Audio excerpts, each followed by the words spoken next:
contrato até o final de 2023, né? O desejo da gente é permanecer, mas vamos agora ter esse jogo aí importante aí, ajudar os companheiros aí de fora aí, poder passar energia positiva e depois a gente vê o que vai acontecer.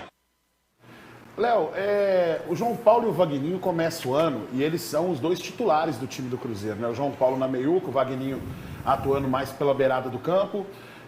E aí o Cruzeiro começa a montar o time para o Campeonato Brasileiro.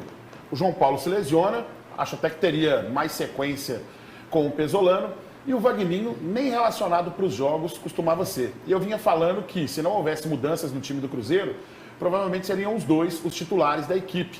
Naquele momento eu não pensava que o Cruzeiro de repente ia se reformular para o Campeonato Brasileiro. É o que me dá esperanças para o ano que vem. O que é que o Cruzeiro fez? O Cruzeiro usou o Campeonato Mineiro como um laboratório.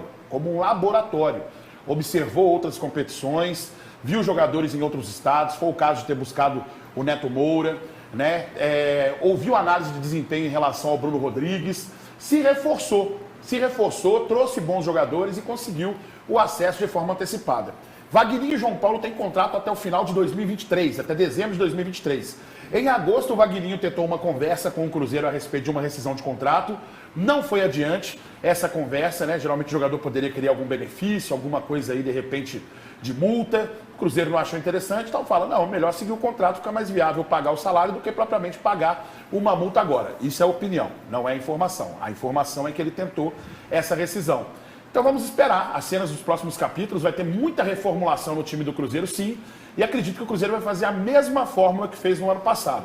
Vai usar o Campeonato Mineiro para poder manter alguns jogadores, observar garotos da base e vai observar os campeonatos estaduais com alguns destaques que vão aparecer. Foi a fórmula que deu certo, eu acho que pode repetir para o ano que vem.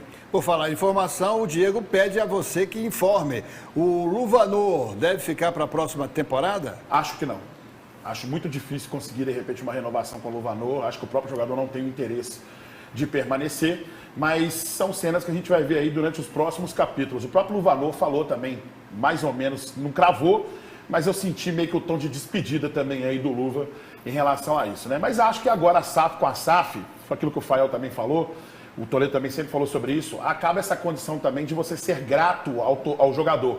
Evidentemente que você fica grato com ele pelo que ele fez em campo, mas você tem que pensar na nota de corte, dar uma subida. Exato, você vai ter jogador que foi contratado para a Série B, para o acesso, Aham. não é para a Série A. Em Minas Gerais a gente tem muito disso, estava conversando depois do jogo contra o Botafogo, tomando um com o Ronaldo lá. Não, o Ronaldo, aquele aqui Ronaldo do Luiz, é o tomando Vicentinho, Ronaldo Vicentinho. Ah. Ele falando, se o Davidson faz o gol do título da Libertadores pelo Galo, ele ganha um contrato de 5 anos, no mínimo, só por gratidão.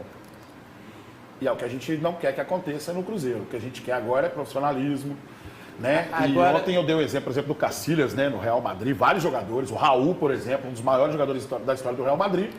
Quando começou a análise de desempenho ver que a curva do jogador começou a cair, ele falou, Raul, obrigado, você joga muito, depois você jogar no futebol alemão, Cacilhas foi pro futebol português, né? Não é o caso do Luvanor, dessa curva está começando a cair, mas eu acho que é mais mesmo uma análise para entender que agora o sarrafo vai ter que dar uma subida para trazer outro perfil de jogador para poder aguentar uma Série A.